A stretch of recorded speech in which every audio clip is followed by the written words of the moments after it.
Good evening, everybody. This is Joe Joseph, and welcome aboard for the Tuesday edition of Freedomlink Radio. Tonight, we're joined by former IRS Special Agent Joe Banister. He's also the host of Freedom Above Fortune Radio on the Liberty Works Radio Network that airs every Saturday morning from 10 a.m. to 12 p.m., and that's Eastern Time. And it's great to have him aboard because let me tell you something, folks. Nothing like having somebody that's had an awakening of sorts, come out, do a bunch of research, years of research into the income tax, present it to his superiors, and then come to find out they don't care about the truth after all. So without further ado, Joe, welcome to the show. Thank you, Joe. Thank you very much for having me. And Gwen, glad to have you here as well, as usual, as always. Thank you, Joe. Welcome, Jim. So Joe, first of all, I guess if you can give the listeners a brief overview of who you are and kind of what you went through. I'd be glad to, and thank you. It's kind of weird when I talk about this now. It's back in the other century, so it makes me feel kind of old. But yeah. I'm sure you guys aren't in your teens or 20s, so you probably feel the same way. Everything I'm describing happened in the last century. But yeah, I was actually in the military when you went through all this. So okay, well. Anyway, graduated from San Jose State University back in 1986 with an accounting degree, and then I spent a number of years in the public accounting arena, KPMG and Arthur Andersen and Touche Ross and all these huge multinational accounting firms, and they keep on merging until there's probably going to be only one left. I'm sure. But at the time, they called it the Big Eight. And it was quite a plum job to be able to get on your resume. And so I worked at KPMG. It was called Pete Marwick back then, Pete Marwick Mitchell. Mm-hmm. And did that right out of college, and then became a controller for a venture capital firm in Menlo Park, California. And as I was hitting my stride, shall we say, having gotten out of school and getting into my accounting and finance career, I looked at what I was doing and what my bosses were doing, and I thought to myself, there's no way that I can stand to do this kind of work for another 30 or 40 years. And, I was in my mid to late 20s, married, one child, and then another one on the way.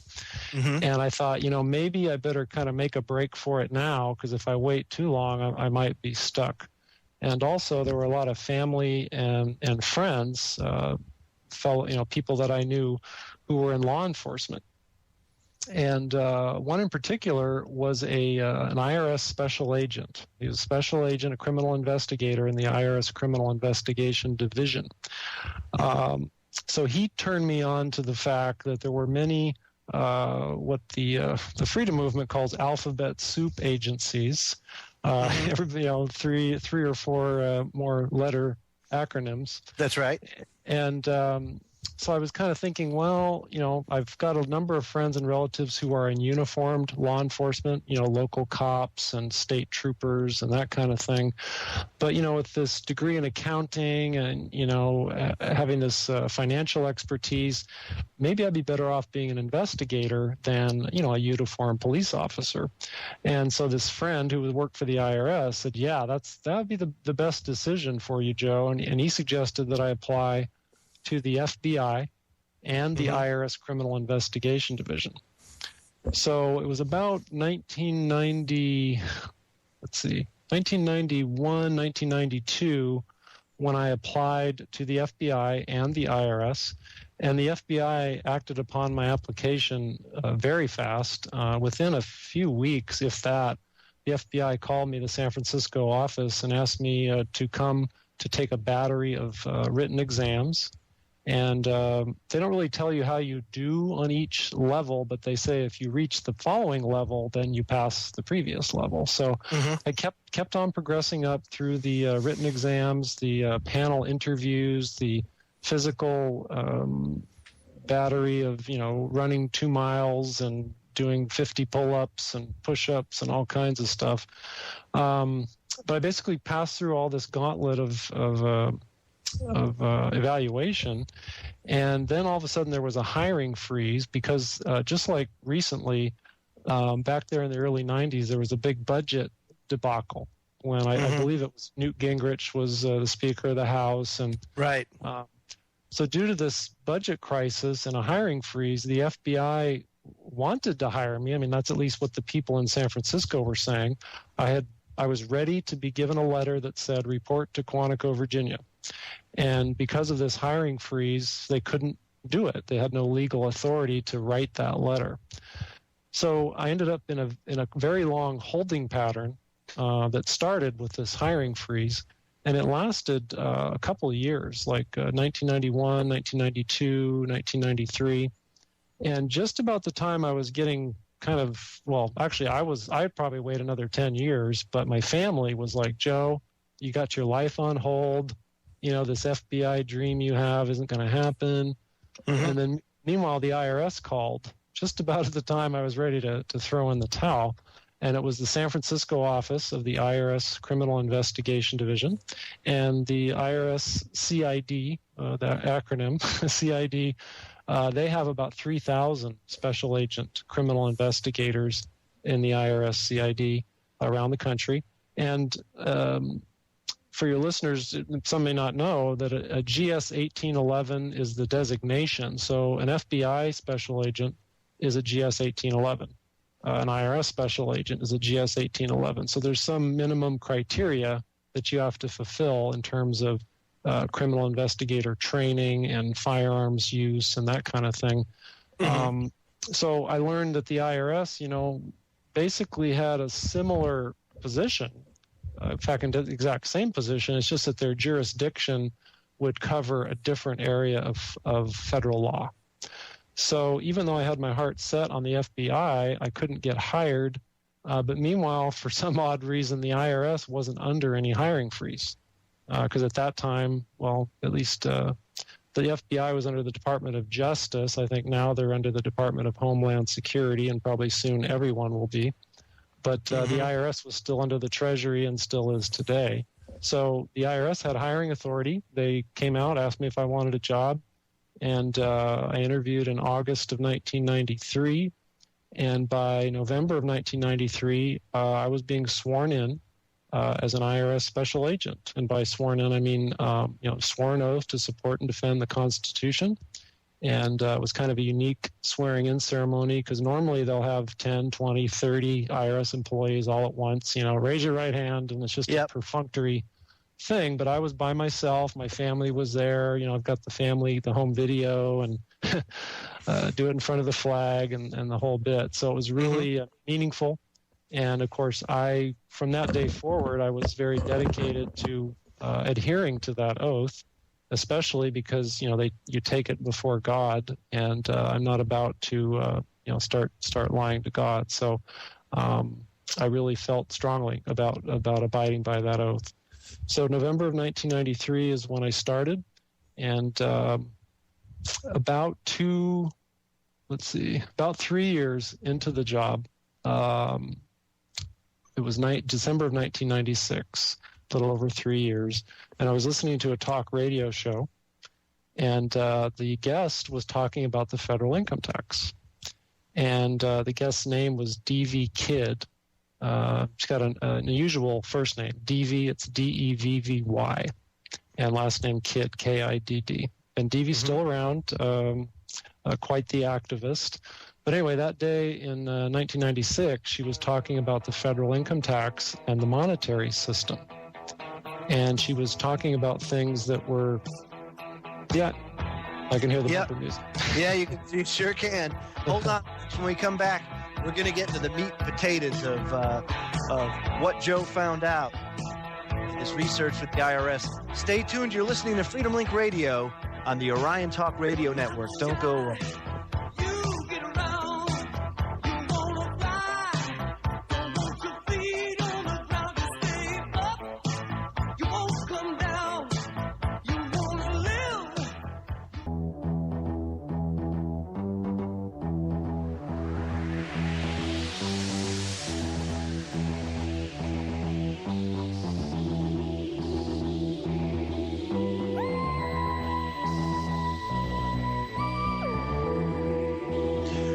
Welcome back to Freedomlink Radio, folks. Our guest tonight is Joe Banister. I'm Joe Joseph, my co-host Gwen Caldwell. The website, thefreedomlinkradio.com, and you can email us at thefreedomlink@centurylink.net. So, Joe, we are at 1996, and this is right about the time that you kind of saw the writing on the wall, and you listened to that show. And what did it do to you? What did it inspire you to go further and try and investigate the validity of what you heard? It did, and mainly because that show, and I was a pretty avid talk radio listener, and our government cars, which we were each assigned a government car, we'd take home at night and basically live in it because investigators are driving all over creation. So, I would have the radio on. And so I listened to this host, Jeff Metcalf, for the prior 2 years. And what I liked about him is that he wasn't a partisan kind of guy. He was just about what's right or wrong and, right. What's constitutional and what's unconstitutional and when's the government breaking the law and things like that. So he'd already built a very high level of credibility with me for truth. And yet then he has this lady on the show, DV Kidd, and she's talking about something that's very near and dear to my heart, or at least near and dear to my whole professional existence, and that is the federal income tax. Because by that time, I had already earned my certified public accountant certificate. The IRS had hired me back in November of 1993. And so I was really hitting my stride about 3 years into this career as an IRS criminal investigator. And then here's this lady talking about the income tax being illegitimately enforced, illegally enforced and administered beyond what the laws passed by Congress actually allowed the IRS to do. And then she would also rope in conversations about the Federal Reserve and the monetary system and the New World Order and, all these different things that through my training and really just being the average American also thought, oh, that's one of those conspiracy gals, But again, because of that credibility of the talk show host, that's what kind of kept my ears peeled and it led me to think, well, I'm going to keep an open mind here. That lady sounds pretty kooky, but the talk show host, Jeff Metcalf, never did. And so why would he have a kooky lady on his show? Why would he destroy his reputation by having somebody that wasn't telling the truth? But if she's telling the truth, what does that say about what I do for a living? So right. I had to resolve that dichotomy there. And that's basically what I did. She invited the listeners to order some of her booklets, and she was only asking $1 a piece, I think, so she wasn't out to make any money off of it. So those booklets arrived in January of 1997, about a month or less after I heard her on the radio. And that set me off on this basically about a 2-year off-duty, evenings, weekends, every waking moment outside of work to try to validate or invalidate these claims that DV Kidd made about the income tax. That basically, there were laws that were passed by Congress, and that presented a circle of authority, but then the IRS would go way beyond that circle in enforcing and administering the income tax. And since my job, was basically an enforcer, an investigator who was going to try to at least get a jury to believe these people were guilty and put them in prison, I thought that I had a really, quite the duty to to learn whether this was true or not. And of course, if I found out that she was lying, well, then I would have, yelled that from the rooftops. Right. I didn't really consider what I would do if she was telling the truth. So, but I had a couple of years to meditate on that while I was gathering evidence. And I basically was doing my own personal investigation. I didn't ask the IRS for any kind of permission. Because everything I was gathering was basically public information. I did make some trips to the IRS law library, which really just enabled me to have